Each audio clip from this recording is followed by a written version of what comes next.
aku Nilna. Aku dan temenku Rido akan jelasin tempat di mana kita melakukan proses jual beli. Tahu kan gimana? Ya, pasar.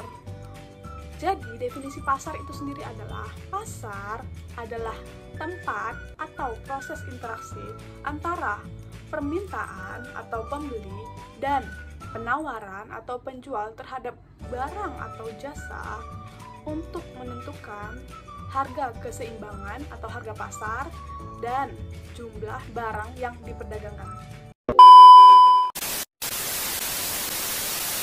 Aku akan bahas tentang pasar monopoli dan 4 hal yang akan kita bahas di sini. Yang pertama, apa itu pasar monopoli? Yang kedua, ciri-ciri pasar monopoli. Yang ketiga, faktor timbulnya monopoli. Dan yang terakhir atau yang keempat, kurva permintaan dan kekuatan monopoli atau monopoly power. Apa itu pasar monopoli? Pasar monopoli merupakan suatu bentuk pasar di mana hanya terdapat satu produsen yang menguasai seluruh pasar. Dengan kata lain, satu penjual menguasai segala jenis penawaran. Seseorang yang menguasai pasar monopoli disebut monopolis. Persaingan usaha dapat menguntungkan konsumen dalam mendapatkan kualitas layanan yang lebih baik. Perusahaan tidak dapat mengalahkan pesaing hanya karena harga, tapi layanan berkualitas juga merupakan fokus utama dalam mempertahankan pelanggan. Oke, lanjut. Di sini aku akan bahas tentang ciri-ciri pasar monopoli. Aku membahas 5 ciri-ciri pasar monopoli. Yang pertama, pasar monopoli adalah industri satu perusahaan. Sifat ini sudah jelas dilihat dari definisi monopoli, yaitu hanya ada satu saja perusahaan dalam industri tersebut. Barang atau jasa yang dihasilkannya tidak dapat dibeli dari tempat lain. Para pembeli tidak mempunyai pilihan lain. Kalau mereka menginginkan barang tersebut, maka mereka harus membeli dari perusahaan monopoli tersebut. Yang kedua, tidak mempunyai barang pengganti yang mirip. Nah, barang yang dihasilkan perusahaan monopoli tidak dapat digantikan oleh barang lain yang ada dalam pasar. Barang tersebut merupakan satu-satunya jenis barang yang tidak terdapat barang mirip atau close substitute yang dapat menggantikan barang tersebut. Yang ketiga, tidak terdapat kemungkinan untuk masuk ke dalam industri. Sifat ini merupakan sebab utama yang menimbulkan perusahaan yang punya kekuatan monopoli. Adanya hambatan yang sangat kuat. Ada beberapa bentuk hambatan dalam pasar monopoli. Ada yang bersifat legal, yaitu dibatasi dengan undang-undang. Ada yang bersifat teknologi, yaitu teknologi yang digunakan sangat canggih dan tidak mudah dicontoh. Dan ada pula yang bersifat keuangan, yaitu modal yang diperlukan sangat besar. Yang keempat, dapat mempengaruhi penentuan harga. Karena perusahaan monopoli merupakan satu-satunya penjualan di dalam pasar, maka perusahaan monopoli dipandang sebagai penentu harga dan price setter. Dengan mengadakan pengendalian ke atas produksi dan jumlah barang yang ditawarkan perusahaan monopoli dapat menentukan harga pada tingkat yang dikehendakinya. Yang kelima atau yang terakhir, promosi iklan kurang diperlukan. Karena perusahaan monopoli adalah satu-satunya, ingat ya, satu-satunya di dalam industri. Ia tidak perlu mempromosikan barangnya dengan menggunakan iklan. Walau bagaimanapun, perusahaan monopoli sering membuat iklan. Iklan tersebut bukanlah bertujuan untuk menarik pembeli, tetapi untuk memelihara hubungan baik dengan masyarakat. Oke, kita lanjut ke faktor-faktor timbulnya monopoli. 5 faktor timbulnya monopoli. Yang pertama, adanya penguasa bahan mentah atau sumber daya tertentu. Satu jenis produk tertentu mungkin hanya dapat dihasilkan dengan menggunakan faktor produksi tertentu, misalnya perusahaan listrik negara atau PLN.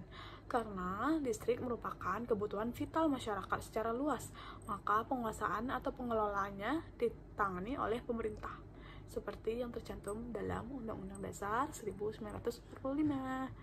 Yang kedua, adanya penguasaan teknik produksi tertentu atau memiliki keunggulan teknologi.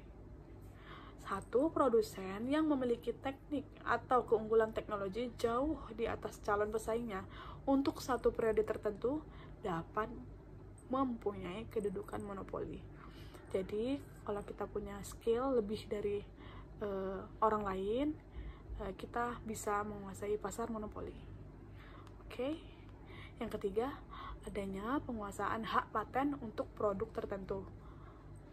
Ini merupakan unsur yuridis atau unsur hukum. Untuk mendapatkan hak paten ini biasanya harus didahului oleh adanya suatu penemuan. Satu produsen menemukan cara-cara produksi baru untuk menghasilkan produk jenis baru, kemudian dimintakan hak paten pada pemerintah.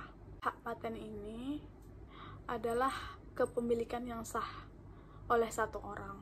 Jika ada orang lain yang meniru atau mengikuti barang tersebut, maka akan dikenakan sanksi hukum. Yang keempat, adanya lisensi atau izin. Hal ini terjadi karena diperoleh secara institusional atau kelembagaan. Yang terakhir, adanya monopoli yang diperoleh secara alamiah. Tidak perlu adanya hak paten atau lisensi. Oke, kita lanjut ke kurva permintaan dan kekuatan monopoli atau monopoly power. Berikut adalah kurva permintaan yang dihadapi perusahaan tunggal. Tidak ada perusahaan individual yang padat mempengaruhi harga pasar. Kurva permintaan yang dihadapi oleh masing-masing perusahaan bersifat elastis sempurna. Bisa dilihat kurva mengarah kemana. Lanjut, kurva permintaan dan kekuatan monopoli atau monopoly power. Definisi permintaan itu sendiri, beberapa ahli ekonomi menjelaskan definisi permintaan merupakan hubungan antara jumlah permintaan dengan harga. Permintaan menunjukkan tingkat permintaan akan satu barang atau jasa dari konsumen. Sebelumnya, teman-teman semua pasti udah tahu kan hukum permintaan? Hukum permintaan merupakan suatu hipotesis yang menyatakan makin rendah harga suatu komoditi, maka akan semakin banyak jumlah komoditi yang diminta. Oke, makin rendah harga, maka akan semakin banyak permintaan. Sebaliknya, makin tinggi harga suatu komoditi, maka akan semakin sedikit jumlah komoditi yang diminta. Jadi, begitu harga naik, maka permintaan akan semakin sedikit. Fungsi permintaan sendiri diartikan sebagai fungsi yang menjelaskan hubungan jumlah komoditi yang diminta konsumen dengan harga komoditi itu sendiri. Seperti yang kita lihat tadi, kurva permintaan. Kurva permintaan, hubungan antara faktor penentu permintaan dengan permintaan dapat dijelaskan melalui suatu kurva permintaan, yaitu suatu kurva yang menggambarkan sifat hubungan harga komoditi dengan jumlah komoditi yang diminta pembeli. Kurva permintaan memiliki slope negatif karena kenaikan harga akan menurunkan jumlah komoditi yang diminta, sehingga kurva permintaan bergerak dari kiri atas menuju kanan bawah. Assalamualaikum warahmatullahi wabarakatuh. Perkenalkan, saya Muhammad Ridho Saputra. Saya akan menjelaskan tentang pasar persaingan sempurna. Menurut beberapa ahli, banyak sekali teori-teorinya. Yang pertama adalah menurut Wilson Bangun. Menurut Wilson Bangun, pengertian pasar persaingan sempurna adalah bentuk pasar yang paling tua di dunia. Bentuk pasar ini efektif digunakan pada sebuah negara yang butuh kebebasan bertransaksi bagi para pelaku ekonomi. Sadano Sukirno. Menurut Sadano Sukirno, pengertian pasar persaingan sempurna adalah industri di mana terdapat banyak sekali penjual dan pembeli. Masing-masing penjual dan pembeli tidak dapat mempengaruhi harga produksi produk di pasar. Adi Warman Karim. Menurut Adi Warman Karim, pengertian pasar persaingan sempurna adalah sebuah pasar di mana penjual tidak dapat menentukan harga dan hanya bisa menjual dengan harga yang berlaku di pasar. Pasar persaingan sempurna dalam kondisi yang paling ekstrim ketika penjual sama sekali tidak bisa menentukan harga. Menurut ahli teori Georgia Mankin, di dalam bukunya, ia mendefinisikan pasar persaingan sempurna adalah suatu pasar di mana terdapat banyak sekali pembeli dan penjual. sehingga masing-masing terhadap harga pasar dapat diabaikan karena sedemikian kecilnya. Namun pada intinya, pasar persaingan sempurna yaitu industri di mana terdapat banyak sekali penjual dan pembeli, dan setiap penjual atau pembeli tidak dapat mempengaruhi keadaan di pasar. Ciri-ciri pasar persaingan sempurna. Yang pertama adalah perusahaan adalah pengambil harga. Pengambil harga berarti itu perusahaan yang ada dalam pasar tidak dapat menentukan atau mengubah harga pasar. Yang kedua, setiap perusahaan mudah keluar atau masuk pasar sekiranya perusahaan mengalami suatu kerugian atau kebangkrutan dan ingin meninggalkan industri tersebut. Ia dapat dengan mudah untuk keluar dari pasar. Sebaliknya, jika ada produsen yang ingin masuk ke dalam industri, produsen tersebut dapat dengan mudah untuk melakukan kegiatan yang diinginkan tersebut. Yang ketiga, menghasilkan barang serupa.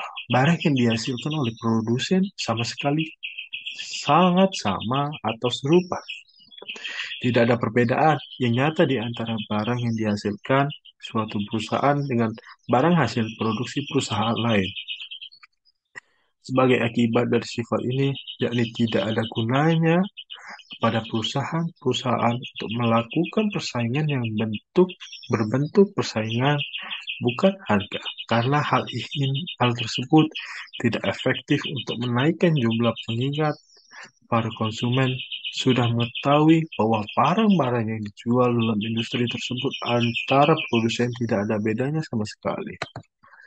Keempat, terdapat banyak sekali perusahaan di pasar. Sifat inilah yang menyebabkan perusahaan tidak mempunyai kekuasaan untuk mengubah harga. Sifat ini ada dua aspek. Yang pertama, yakni jumlah perusahaan yang sangat banyak yang diakibatkan oleh keinginan orang untuk meraih keuntungan yang banyak di pasar yang sama. Dan yang kedua yakni masing-masing perusahaan relatif kecil jika dibandingkan dengan keseluruhan jumlah perusahaan di dalam pasar. Hal ini berakibat pada produksi setiap perusahaan adalah sangat sedikit jika dibandingkan dengan jumlah produksi dalam industri tersebut. Kelima, pembeli mengetahui pengetahuan sempurna tentang pasar. Dalam pasar, persaingan sempurna dimisalkan jumlah pembeli sangat banyak. Namun demikian, dimisalkan pula bahwa masing-masing pembeli memiliki pengetahuan yang sempurna mengenai keadaan pasar. Hal tersebut berakibat pada para produsen tidak dapat menjual barang dengan harga yang lebih tinggi dari yang berlaku di pasar. Efek pengenaan pajak. Pada pasar persaingan sempurna, pasar terdapat banyak sekali pembeli dan penjual tidak dapat mempengaruhi harga pasar. Penjual dan pembeli bebas keluar masuk pasar, barang yang dijual pun sifatnya homogen. Pengenaan pajak pada pasar persaingan meningkatkan harga penjualan barang. Pajak dibebankan pada konsumen, dan pajak yang dibayarkan perusahaan ke pemerintah dapat menggeser beban pajak kepada konsumen dengan menaikkan harga jumlah. Adapun efek pengenaan pajak yaitu pajak lump sum, pajak yang dikenakan oleh pemerintah kepada perusahaan dalam bentuk suatu nilai tertentu yang besar tetap. Pajak keuntungan. Pajak keuntungan adalah pajak yang dikenakan sebagai persentase dari keuntungan bersih perusahaan. Pajak per unit output. Pajak per unit output mempengaruhi harga per unit komoditas yang ditawarkan. Pajak penjualan yang spesifik. Pajak penjualan yang spesifik dikenakan atas dasar jumlah output yang dihasilkan. Semakin banyak output yang dihasilkan, semakin besar pula jumlah pajak yang harus dibayar oleh perusahaan. Kelebihan dan kekurangan pasar persaingan sempurna. Kelebihan karena adanya pengetahuan yang sempurna antara pelaku pasar, tidak ada informasi yang meleset, dan pengetahuan mengenai produk dibagi secara merata di antara semua pelaku pasar. B. Tidak ada hambatan untuk memasuki pasar. persaingan sempurna sehingga perusahaan yang ada tidak dapat memperoleh kekuatan untuk memonopoli pasar. C. Tidak perlu mengeluarkan uang untuk iklan, karena produk yang dijual bersifat sama. Adanya pengetahuan informasi yang sempurna dan perusahaan dapat menjual semua yang dapat mereka hasilkan.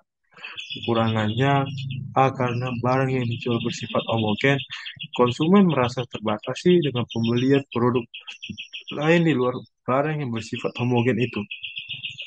B. Sangat sulit untuk memasarkan produk yang mereknya tidak begitu besar atau tidak berada dalam daftar produk yang homogen. C. Membatasi produsen dalam berinovasi untuk pengembangan produk karena sudah terlalu puas dan nyaman untuk menghasilkan barang yang bersifat homogen.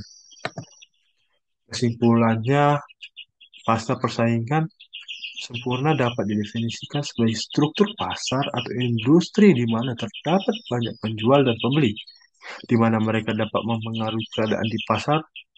Pasar persaingan sempurna merupakan struktur pasar yang dianggap paling ideal karena struktur pasar ini menjamin terwujudnya kegiatan produksi barang atau jasa yang paling optimal atau efisien. Nah, sekian, terima kasih atas waktunya. Apabila ada kata yang salah, saya mohon maaf. Assalamualaikum warahmatullahi wabarakatuh. Oke teman-teman, segitu aja ya yang bisa kami jelaskan. Terima kasih. Bye-bye.